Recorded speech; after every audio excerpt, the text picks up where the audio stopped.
অসম বাণিজ্য উন্নয়ন সংস্থাৰ উদ্যোগত সেকেন্ড ইন্টাৰনেশ্যনেল উইন্টাৰ এক্সপো আজি ইয়াত অনুষ্ঠিত হৈছে।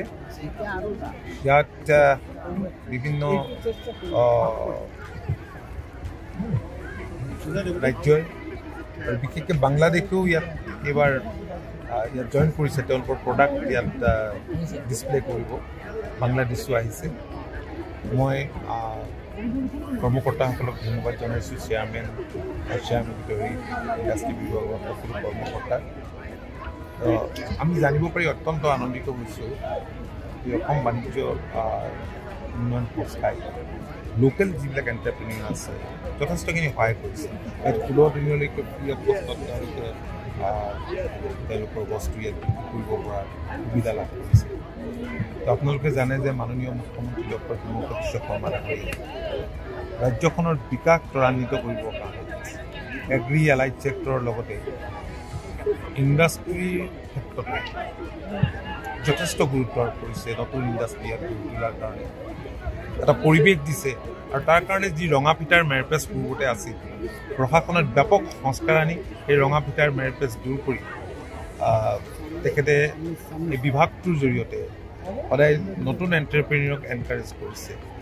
তো আমি আশা কৰিছোঁ যে এনেধৰণৰ বাণিজ্য মেলাই স্বাভাৱিকতে নতুন উদ্যোগী সৃষ্টিত সহায় কৰিব, এটা পৰিৱেশ দিব। আৰু এতিয়া পৰিবহণ ব্যৱস্থাও যথেষ্ট সুচল হৈছে।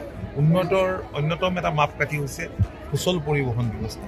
এতিয়া বিমান সেৱাই বোলক, পথ পৰিবহণেই বোলক, জল পৰিবহণেই বোলক, সকলো দিশৰ পৰা যথেষ্টখিনি আমাৰ ৰাজ্য চৰকাৰখনে মাননীয় মুখ্যমন্ত্ৰীৰ নেতৃত্বত যথেষ্টখিনি কৰিছে। স্বাভাৱিকতে অনাগত দিনত আমি ভাবোঁ, এটা সময় আছিল, এই কথা আমি সকলোৱে জানো, যে টেক্স এক্সামশ্যন দিয়াৰ পিছতো কোনো উদ্যোগী, কোনো ইনভেষ্টৰ্ছ ইয়াত উদ্যোগ কৰিবলৈ আগবাঢ়ি অহা নাছিল। কিন্তু সি এতিয়া পৰিৱেশ নাই, শান্তিৰ পৰিৱেশো ঘূৰি আহিছে। নতুন নতুন ইণ্ডাষ্ট্ৰী আজি গঢ়ি উঠিব ধৰিছে ৰাজ্যখনত।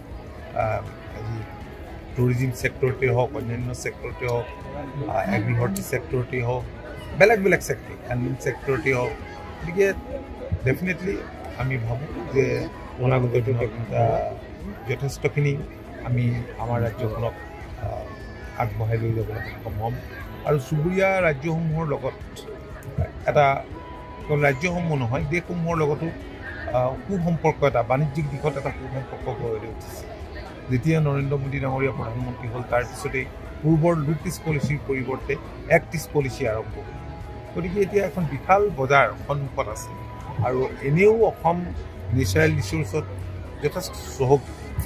আৰু এতিয়া মই এগ্ৰিকালচাৰ ছেক্টৰতে দেখিছোঁ যে বাণিজ্যিক মূল্য থকা খেতি আজি শিক্ষিত যুৱক যুৱতীসকলে তেনে খেতিত জড়িত হৈ পৰিছে।